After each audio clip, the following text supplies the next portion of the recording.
Добро вечер. Почнува уште едно издание на информативно-политичкиот магазин 360 степени. Ве поканувам да бидете со нас во следните 50 на минути во кои донесуваме. Од 43 амбасади на земјава само во 24 има амбасадор.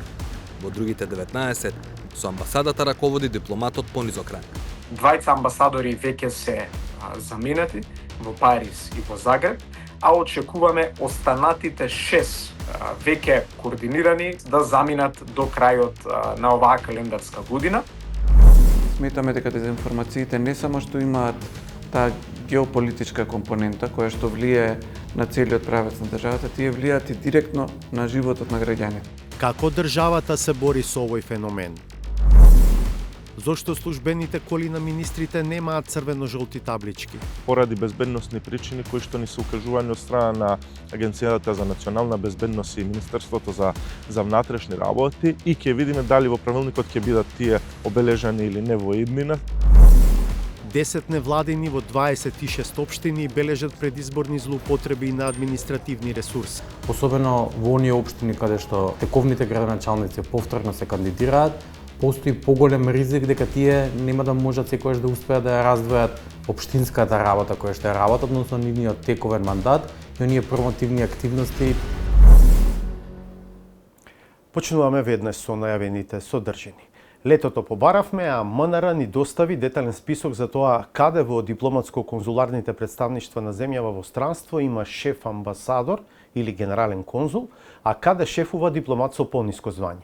Прашавме и каде колку дипломати работат за интересите на државава. За коментари и објаснување на состојбата која не е розова го побаравме шефот на дипломатијата. Сторијата е на Александар Димитриевски. Можеби не е потребен дополнителен опис, но сепак еве. Ова е политичка карта на светот. Ова истата карта на светот со тоа што со црвена боја се означени државите во кои земјава има своја амбасада. Ги имаме во вкупно 43 држави, од кои се покриваат и останатите земји во кои немаме представништва. Но тема на оваа сторија не е бројката на македонските амбасади и други дипломатско-конзуларни представништва. Тема е бројноста, но на дипломатите во дипломатско-конзуларните представништва на земјава во странство. Податоците ни ги обезбеди Министерството за надворешни работи и надворешна трговија на наше барење. Еве го и првиот заклучок. Од 43 амбасади на земјава само во 24 има амбасадор. Во другите 19, барем според состојбата на 12 август кога ги добивме податоците, со амбасадата раководи дипломатот по низок ранг. Од вкупно 9 генерални конзулати на земјава, само во 4 има генерален конзул. Во другите 5 раководи дипломат од понисок ранг. Како министерот за надворешни работи вели, има две основни причини за состојбата. Првото е природното завршување на мандатот на дел од амбасадорите и генералните конзули, а второто е враќањето на една поголема група на амбасадори согласно автентичното толкување на Законот за надворешни работи во собранието, односно се работи за групата амбасадори кои што немаа одбрането тези пред Комисијата за надворешна политика. Тимчо Муцунски додава дека веќе се најдени решенија за вкупно 8 позиции амбасадор или генерален конзул кои се прикажани како испразнети на почетокот на август.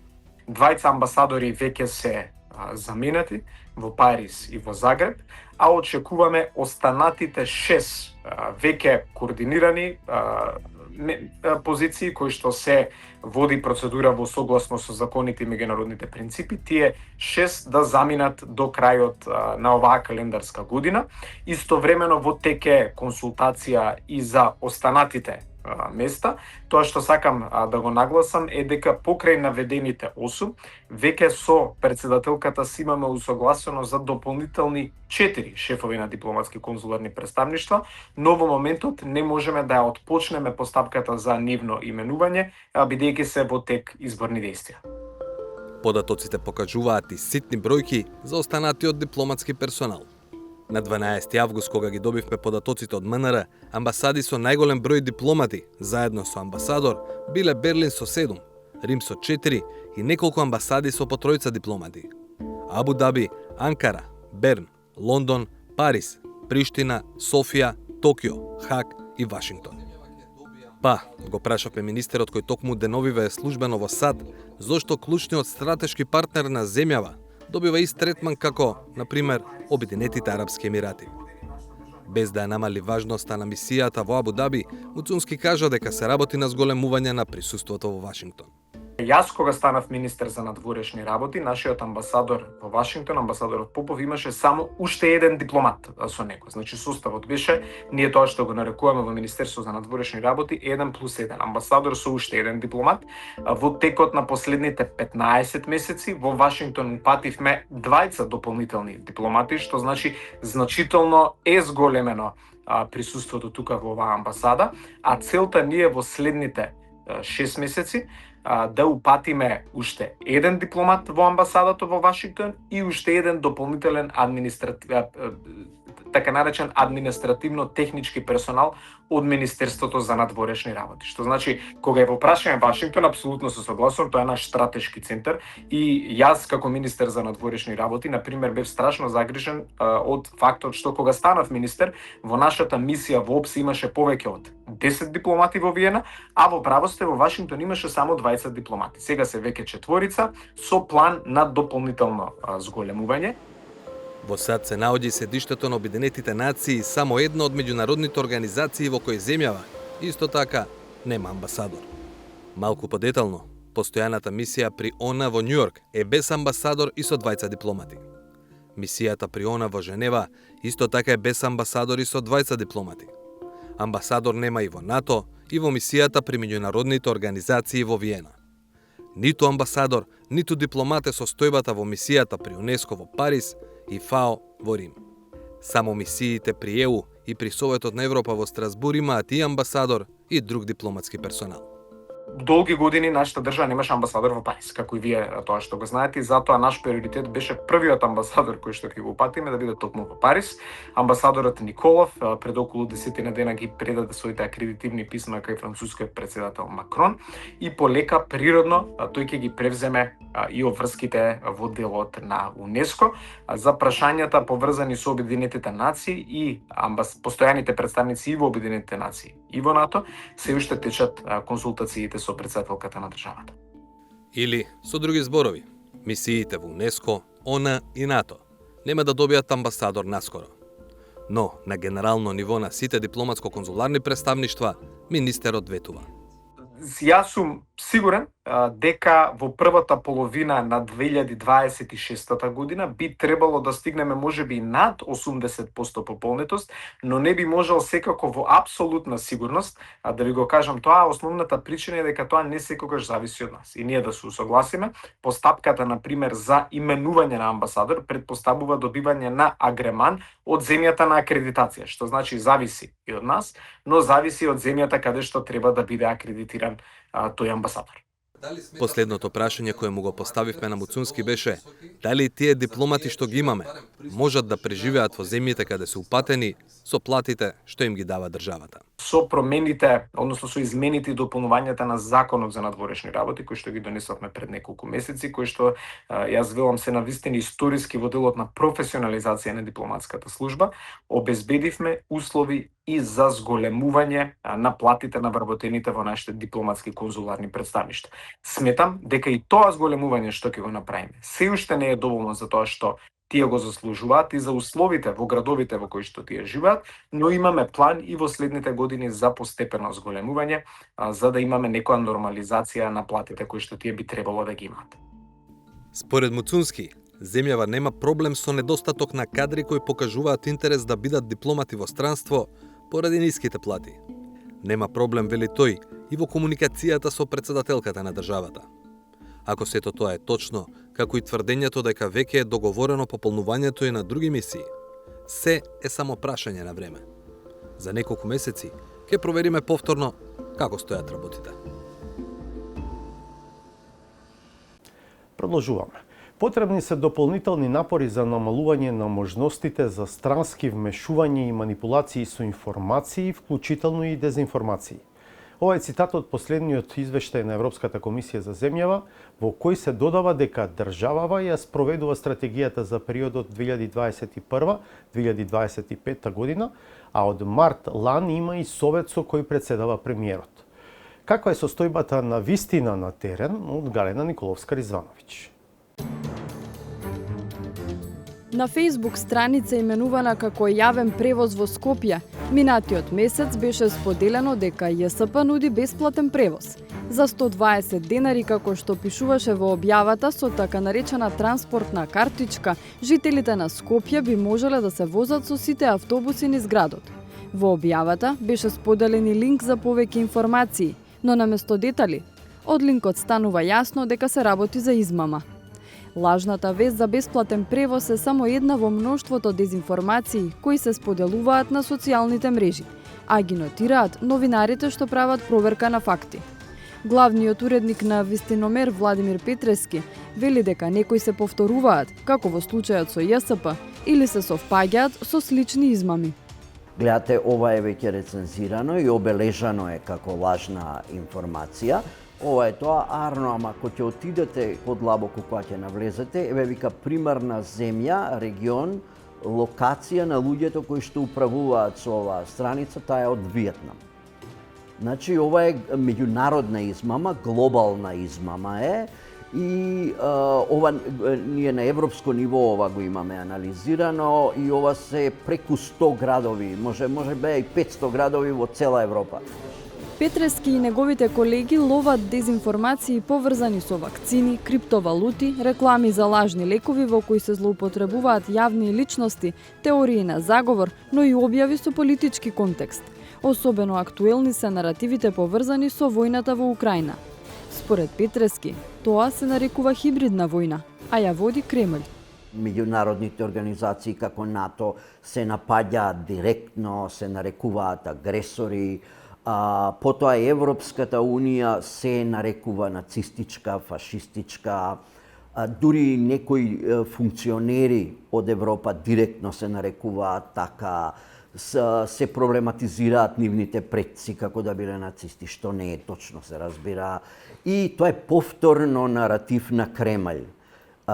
Со тоа се сака да се урне легитимитетот на Европската Унија и тоа особено овде кај нас, затоа што ние сме кандидат за членство на Европската Унија, за или никогаш да не станеме членки, или нашето зачленување да се одложи, односно да се креира отпор во јавноста против Европската Унија. Дезинформациите се многу повеќе од само лажни вести. Тоа се неточни содржини кои се шират со намера да наштетат некому. Има и посебна категорија дезинформации кои во светски рамки се дефинираат како странско влијание и манипулации со информации. Токму тие се предмет на анализа на граѓанските организации како Метаморфозис, која е дел од регионалната мрежа против дезинформации на Балканот. Директорот за партнерство и развој на ресурси Филип Стојановски вели дека целта на овој тип дезинформации е да се наштети на демократскиот систем, насочувајќи ја државата надвор од стратешките интереси како Европската Унија и НАТО. Кај нас најголем дел од таквите дезинформацијски наративи се за продлабочување на поделби и создавање на конфликт, било во нашето општество, меѓуетнички, меѓусоцијални, меѓуполитички идеологии и било која друга основа, а на ниво на регионот и меѓу државите. Затоа сметаме дека дезинформациите не само што имаат таа геополитичка компонента која што влијае на целиот правец на државата, тие влијаат и директно на животот на граѓаните. Државата треба да има систем за одбрана од дезинформации и штетни влијанија, вели Стојановски. Додава дека изминативе години била иницирана стратешка рамка со вклученост на неколку општествени чинители. Не само што од тоа имаме практична потреба во секојдневието или на ниво на безбедност, туку е и дел од процесот на европски интеграции, бидејќи од 2024 година, како дел од поглавието за одбрана и меѓународни односи, се бара државите да создадат таков механизам за отпорност кон овој тип на штетни антидемократски влијанија, било од странство, било преку дезинформации. Кога станува збор за лажни вести и измами, земјава веќе има голем багаж во светски рамки. Извозот на дезинформација од Велес и нивните објави за Трамп беа посочени како причина за владата во 2019 година да почне посериозно да се занимава со проблемот на дезинформации. Владата работи на акцијски план за справување со дезинформациите на системско ниво. Планот предвидуваше јакнење на соработката меѓу институциите, зголемување на транспарентноста и едукација на населението за штетното влијание на дезинформациите.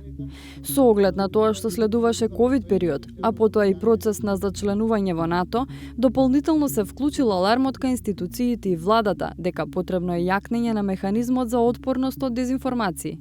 Светлана Силјановска, консултантка за стратешки комуникации и справување со дезинформации, во тој период беше советничка во владата.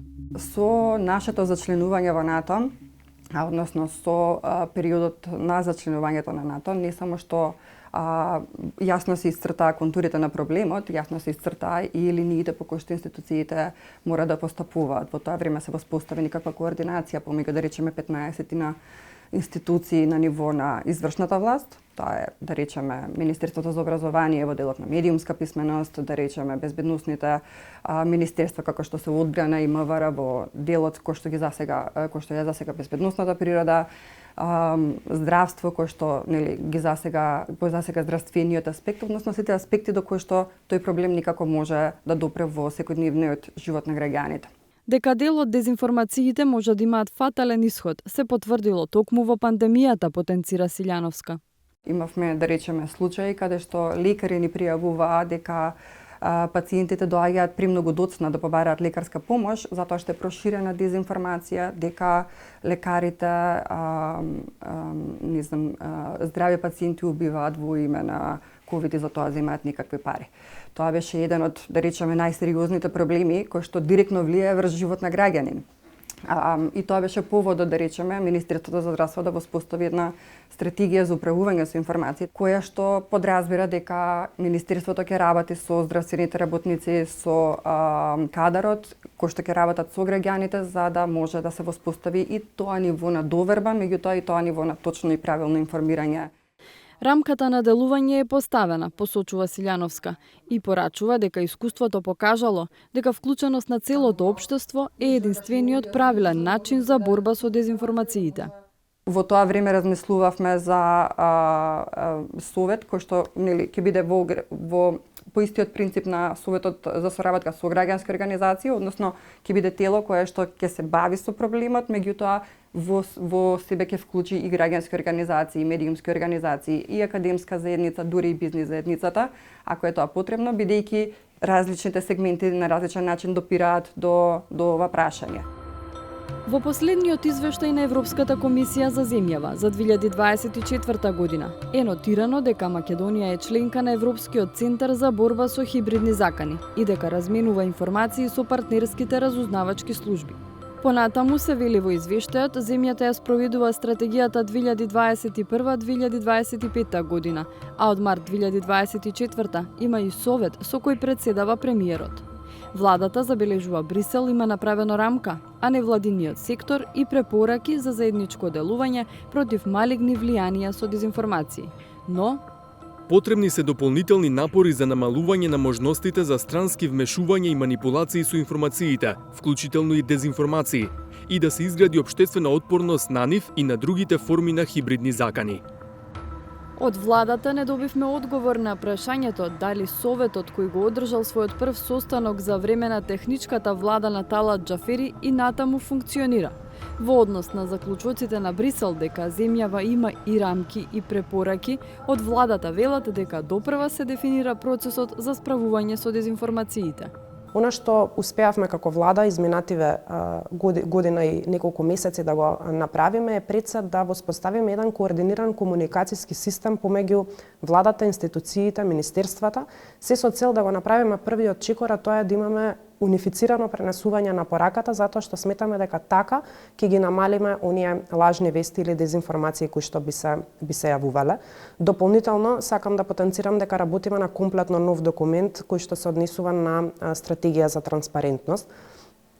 Целта наша е во тој документ да има посебен дел кој што ќе биде посветен на дезинформациите и така некако да воспоставиме таа рамка која што ни недостасува. Добро, кои се можеби приоритетни области од она што досега го имате во изминативе година дена, кои ги детектирате како најранливи, да речеме, предизборието, одбраната, здравството? Мислам дека сите сектори кога станува збор за дезинформации се ранливи. Не би ги класифицирала на повеќе или помалку, затоа што дезинформацијата сама по себе е штетна за јавноста, затоа фокусот го правиме на широка димензија, се фокусираме на исклучително следење преку социјалните мрежи, како што напоменав. Ќе го дадам примерот со измената на законот за медиуми, каде што воведовме и регистар за онлайн портали. Мислам дека тоа се чекори кои што можеби во самиот почеток е тешко да ги видиме резултатите, затоа што за истото бара време, но е добар импулс дека ќе може барем уредничката структура да биде дефинирана и така граѓаните да знаат од каде ги добиваат вестите. Митева ги отфрла критиките на дел од граѓанскиот сектор дека е закочена соработката со нив. Формирана е работна група со представници на невладините, медиумските здруженија и институциите, посочува Митева. Досега е одржана една средба, а иницијативата е на Институтот за комуникацијски студии. Првата средба била за запознавање со проблемот на дезинформации. Главниот проблем е дека постои недоволна координација меѓу тие институции во рамки на систематизиран одговор, односно систематски одговор на заканите кои што доаѓаат со хибридните закани, со дезинформациите и со странските влијани. Тоа води кон потенцијален хаос во однос на реакциите кои што ги има државата кон таквите закани.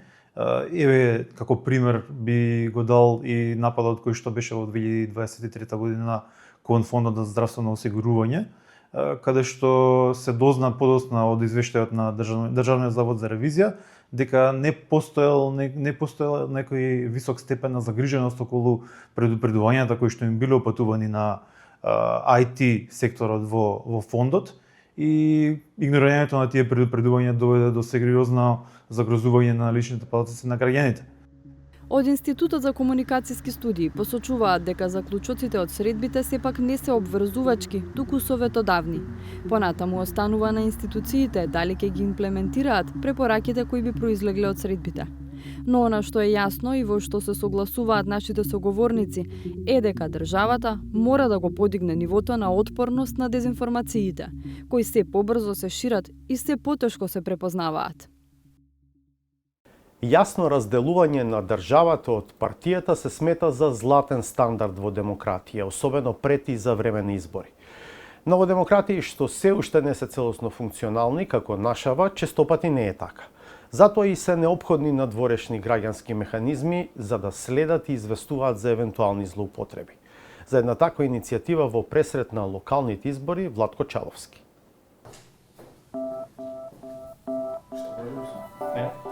Ево ти класичен пример, не знам вчера дали го гледаше. Министеров доаѓа со службена кола, го оставаат 15 метри пред настанот.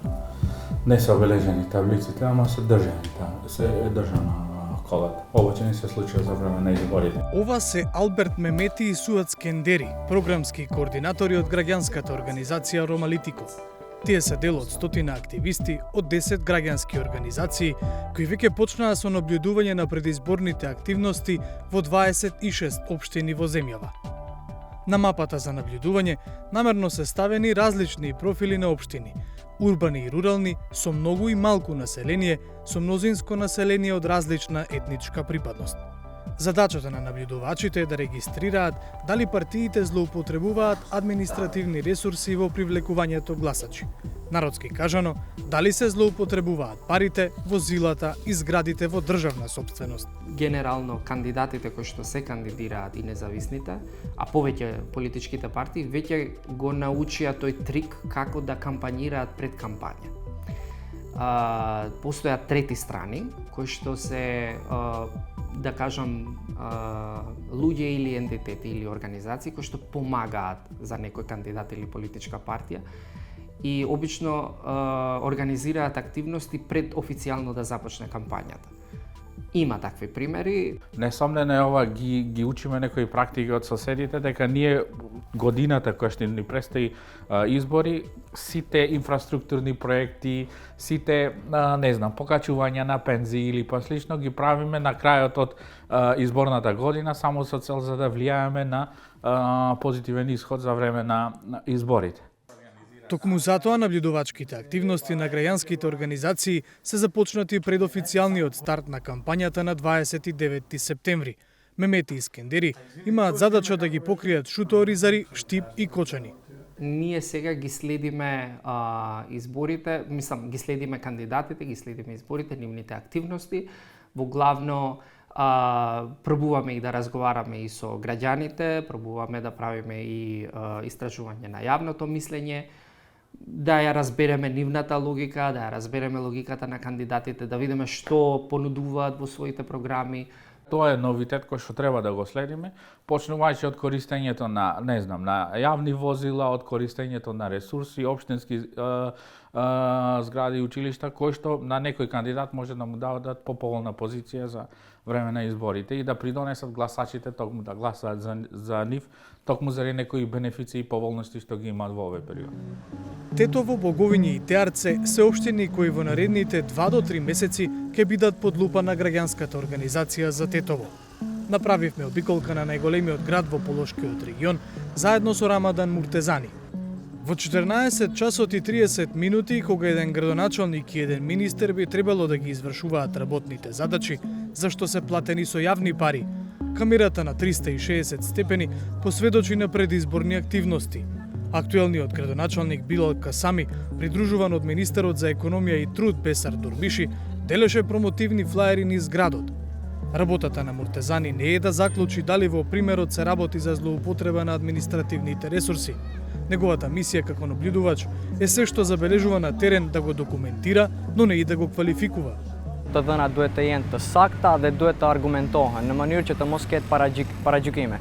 Trajnimi na ka ndihmuar në atë se si të jemi, si monitorues më profesional, si të arrijmë deri tek burimi, si të arrijmë që të analizojmë dhe ta dokumentojmë në qoftë se ka ndodhur një keq menaxhim financiar nga ana partive politike gjatë procesit zgjedhor.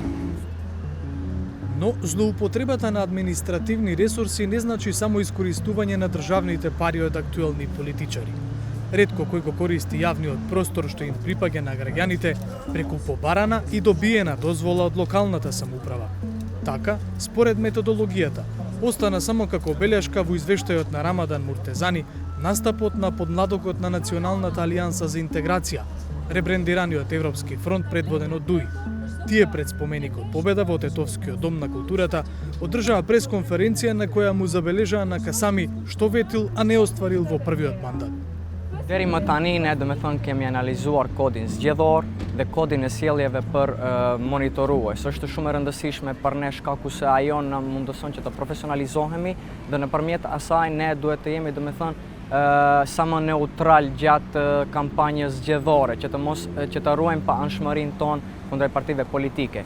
Gjithashtu kemi fituar përvojë në atë mënyrë që si ti targetojmë ato të cilët do t'i monitorojmë. Наблюдувачи на партиските активности има и за општините Охрид, Битола и Прилеп. Ги покрива граѓанската организација Интерактив. Проектниот координатор Иван Дургутов вели првичната фактографија покажува дека има раздвиженост на службени возила и по вообичаеното работно време. Она што беше интересно за наблюдувачите, она кое што го известува кај нас како проектен тим е дека полесно име да ги следат сега, повоочливи си, дека може да ги видат често пати како тие возила се движат низ градовите и по завршување на стандардната работно време до 16-17 часот, меѓутоа се уште немаме конкретен податок каде биле и каде оделе, меѓутоа она што може да го видат и што е веќе повоочливо е дека се раздвижуваат низ градот, така што сега следното ќе ни биде да видиме каде одат тие возила, односно зашто конкретно всушност ќе бидат употребени. Вештините што сега ги поседуваат ќе им олесни на наблюдувачите, вели Дургутов, полесно да ги забележат евентуалните злоупотреби. Особено во оние општини каде што тековните градоначалници повторно се кандидираат, постои поголем ризик дека тие нема да можат секогаш да успеат да ја раздвојат општинската работа која што ја работат, односно нивниот тековен мандат и оние промотивни активности, кампањи и така натаму, кои што всушност ќе треба да им донесат и уште еден мандат. Каде, како и што да прават стотина наблюдувачи учеа на неколкудневна конференција на почетокот на месецов. Проектот има за цел да ги подобри државните институции за крајниот исход од изборите на 19 октомври и 2 ноември, да биде со заекнат интегритет. They implemented something using public money, and now they're using that in order to boost the popularity of the candidates. Татјана Хилшер-Богусевиќ, која е меѓународна експертка за демократски избори, спроведе поголем дел од обуката. It is not something that is specific or unique to North Macedonia. Unfortunately, things like this happen in many other countries, and they happen both in younger and also in longer established democracies. So there is a variety here. And why it is important is because ultimately what matters in a democracy that we are that first of all, there is compliance with the rules against corruption, that there is neutrality in how public service is functioning, and ultimately how funds that are dedicated to serve a public good and public interest, that they're being spent for exactly that purpose, that they do not get hijacked by campaigns of contestants. Со стартот на изборната кампања ќе започне и засилено наблюдување во 26 одбрани општини. Се што ќе нотираат наблюдувачите ќе помине низ аналитички процес. Кога ќе завршат двата изборни круга, ќе излезе прелиминарен извештај. Нешто подоцна ќе биде изработен и објавен конечен детален извештај. Во него ќе има препораки за политичарите и конкретно за извршната власт. Како во иднина да не се повторуваат документираните злоупотреби на административните ресурси.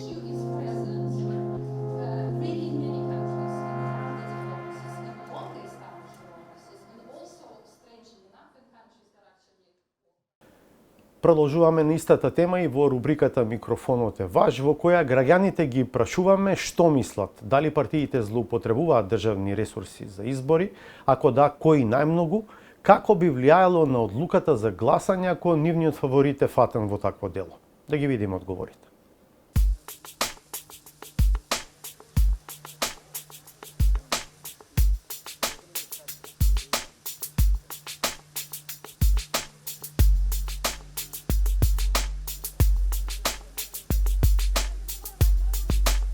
Тоа не се тврдења, тоа се работи кои ги гледаме на секој чекор.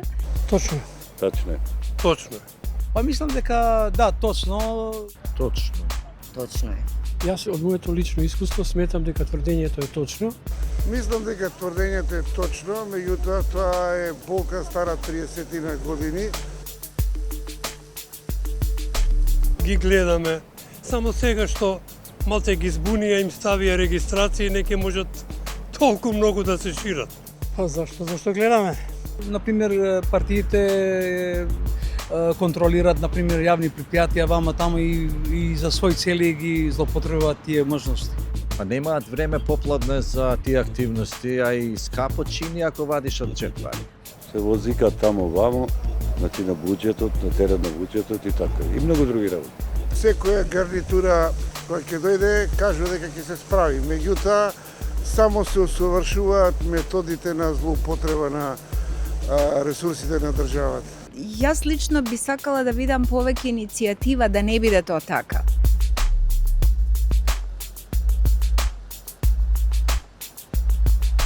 Негативно. Трагично, никако. Па не би знал како ќе влие. Па би ме изненадило да не е така. Нажалост, тој ќе мора во работно време. Нажалост. Па лично на мојата одлука не, затоа што кампањата е сега, а животот е секој ден. Па се мислам дали да гласам, да ви кажам наискрено. Нажалост, затворски. Ако веќе некоја партија злоупотребува, треба да се забрани 2 години, 4 години да учествува на избори, после ќе биде се во ред. Можете да бидат и казни, да. Да, поригорозни, затоа што да не се злоупотреба. Јас би се вратила на моралните. Човек што злоупотребува човечки ресурси на централна и на локална власт, тој не треба ни да биде вработен во нив. Се знае, апсана, затвор. Казни треба да бидат за нив пред се, за властите, да се всоземат и да мислат што прават за обичниот човек.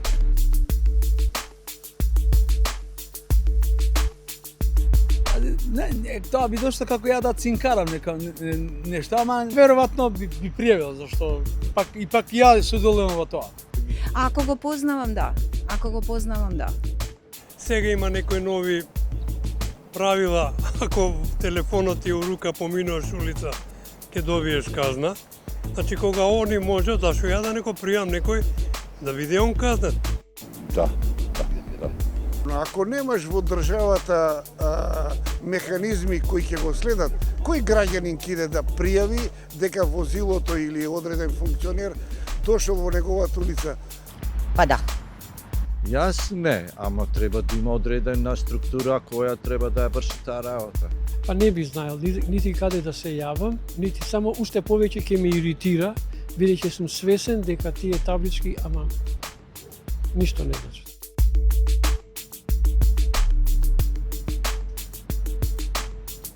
Што би направил? Се знае, би апсел.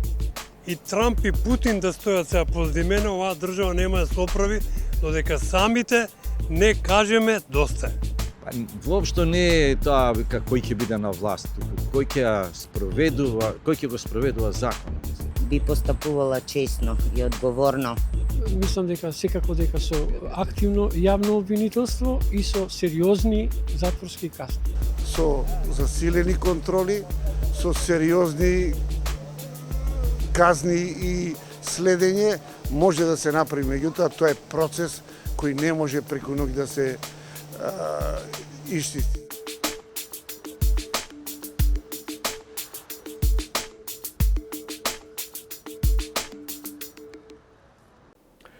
И следната содржина во емисијата е на тема злоупотреба на јавни ресурси за лични или партиски цели, конкретно за мерката за обележување на службените автомобили со црвено-жолти таблички, за да бидат лесно воочливи и да може секој да пријави ако се посомнева дека се злоупотребуваат. Зошто колите на министрите немаат такви таблички? Едно од прашањата на Михаил Милошевски до директорот на Владината служба за општи и заеднички работи Ивица Томовски. Господине Томовски, колку возила, државни возила досега добијат црвено-жолти таблички и уште колку треба да добијат?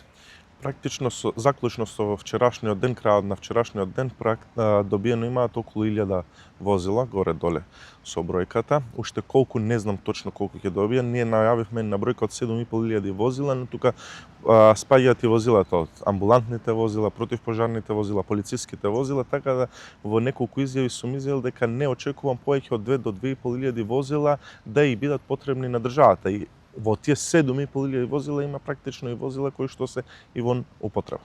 Така, крајниот рок кој го зададовте вие истекува наскоро. Кажете ми што ќе биде со оние институции и со раководителите нови институции кои што нема да го испочитуваат овој рок? Правилникот не предвидува никакви казни, тоа морам да го кажам напред, но ќе дојде моментот на регистрација. Тоаш не може да се одбегне. Затоа неколку пати им препорачувам во јавност дека треба да ја почитуваат препораката на владата, си поднесат барање до меродавните институции, оние институции кои што треба да ја направат промената и да ги променат возилата. Ево, рокот им завршува во понеделник, тоа може да го направат. Би сакал да ве прашам сега, се замислам во некоја хипотетичка ситуација, јас како граѓанин забележам одредено возило на кое што очигледно местото не му е. Каде што го забележувам, се јавувам и пријавувам злоупотреба во овој случај. Кој во овој случај го ја проверува мојата пријава? Прво, вие праќате до нас како служба за општи заеднички работи на оној телефонски број кој што го објавивме, имейл адреса. Ние веднаш штом добиеме таква слика, обично со слика или со некаква таблица, поврзани сме со Министерството за внатрешни работи, проверуваме чиво возило е тоа и веднаш препраќаме до институцијата која што е собственик на тоа возило. Штом го добиеме одговорот, го препраќаме кај вас. Имавме еден таков случај, конкретно се работи за општина Газибала. Некое возило на пазар беше сликано каде што ни опратил. Веднаш ни одговори од општината дека се работи за инспекцијски надзор кој што се врши на диви пазарџи и нешто слично, така беше одговорот. Го препративме до лицето кој што ни беше пратено прашањето и упатено како прашање и потенцијална злоупотреба. Доколку во мојот случај се утврди дека е навистина злоупотреба, кои се можните казни и дали јас како граѓанин ќе бидам информиран за финалниот ишод или пак за тоа дека е процесирана мојата пријава? Апсолутно дека ќе бидете информирани како граѓанин. Ево јас можам да одговорам во едно лицеднина, во мое име. Ако мене ми пратите возило кое што е во собственост на службата, каде што е утврдена злоупотреба, јас она што можам да направам е да го упатам лицето на дисциплинска постапка. Знаете како оди тоа со една-две дисциплински, па дури и отказ од работа, така да не верувам дека некој би се дрзнал од сега па натака да прави злоупотреба. Така, кажете ми, еве, низ градот гледаме многу возила веќе, започнавме да ги гледаме со црвено-жолти таблички, но не забележувам дека автомобилите на министрите и на државниот врв имаат црвено-жолти таблички. Зошто е ова така?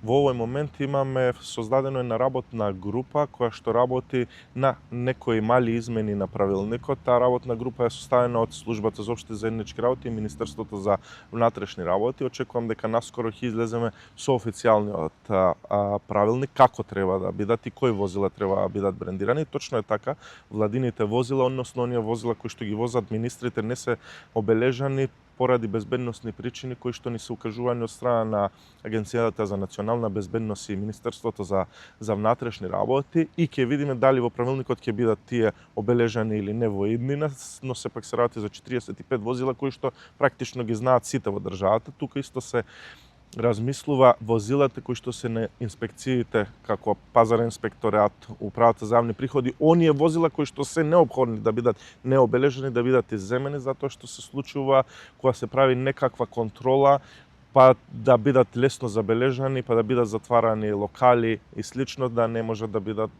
контролирани од овие служби. Во минатото видовме случаи на злоупотреба од страна и на министри, и на вице-премиери. На овој начин дали може би се испраќа порака дека рибата мириса од опашката, а не од главата, бидејќи нели сите оние втори, трети ешалон на службеници, на вработени би биле предмет на истрага под наводници доколку се пријави злоупотреба на нивните возила, а министрите, државниот врв би биле нели надвор од таа рамка. Така, сведоци сме во јавност излезе некаква злоупотреба можна, се работеше за вице-премиери кои што имаат посебни протоколи на движење и на безбедност во јавниот живот.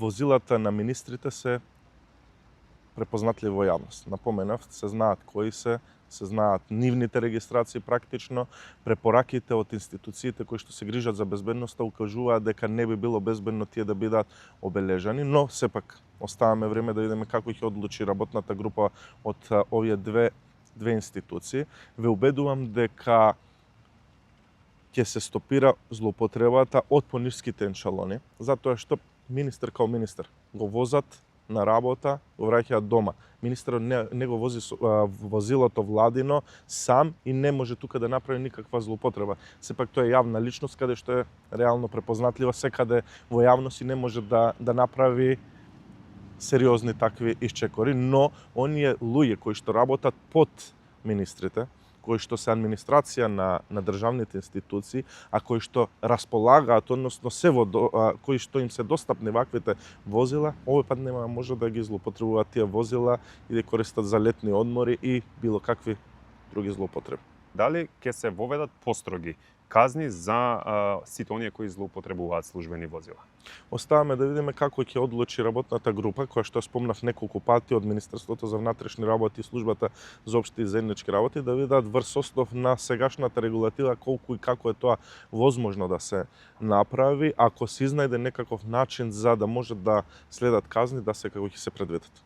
Знаете, ве прашувам во контекст доколку овие казни останат символични, опомени и слично, тогаш која е поентата на целата оваа работа? Прво, постои морална одговорност. Второ, да видиме можеби некој функционер ќе добие и јавна промена од страна на надлежните институции, односно од страна на премиерот и луѓето кои што го прават својот тим на директори и министри, така да оставиме на времето. Мислам дека мрднавме од една мртва точка од 35 години необележани возила. Не очекувам дека овој правилник ќе ги реши коренито злоупотребите, но сум уверен дека на 80% ќе се промени таа навика на злоупотреба на овие возила. Она што исто така го најавивме е дека ќе гледаме можност како да инсталираме GPS уреди, така да тоа е вториот чекор кој што треба да допринесе за да се стопира оваа злоупотреба, односно да се искорени. Ви благодарам многу на одвоеното време. Благодарам вас. По разговорот со Томовски, ја најавувам новата саботажа.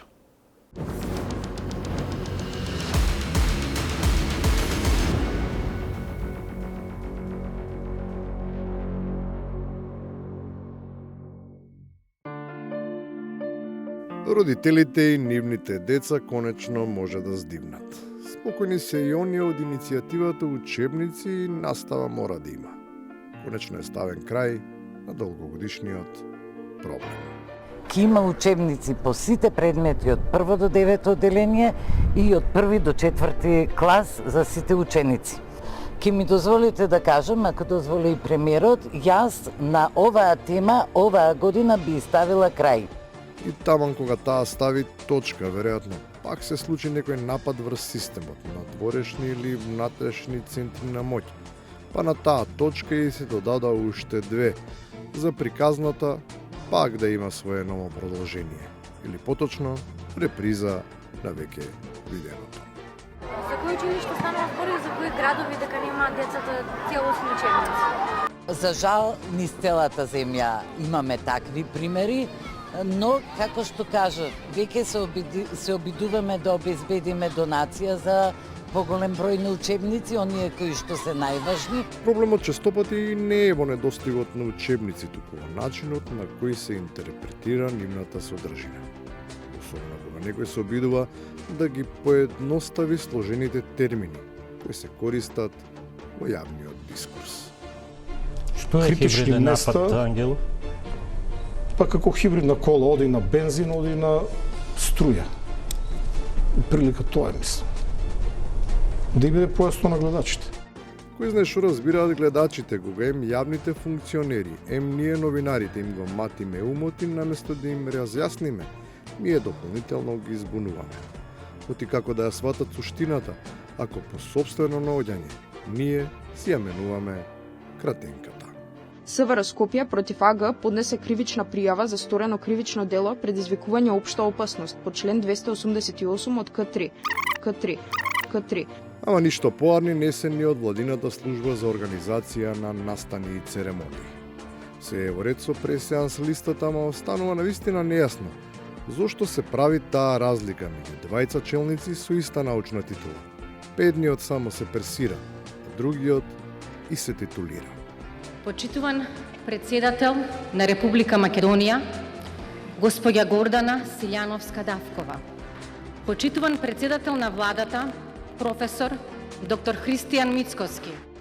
И на крајот, и пиар агенциите и пишувачите на говори умеат да се надминат себе си, па прават нелогична паралела меѓу антрополошки поим и формална функција. Најголемата титула не е градоначалник, најголемата титула е човек. Човек не е титула, туку таков биолошки се станува со раѓање. Најважно за секој политичар, па и градоначалник, е да биде или да остане човечен. Тоа е морална димензија. Така се доаѓа до секоја титула.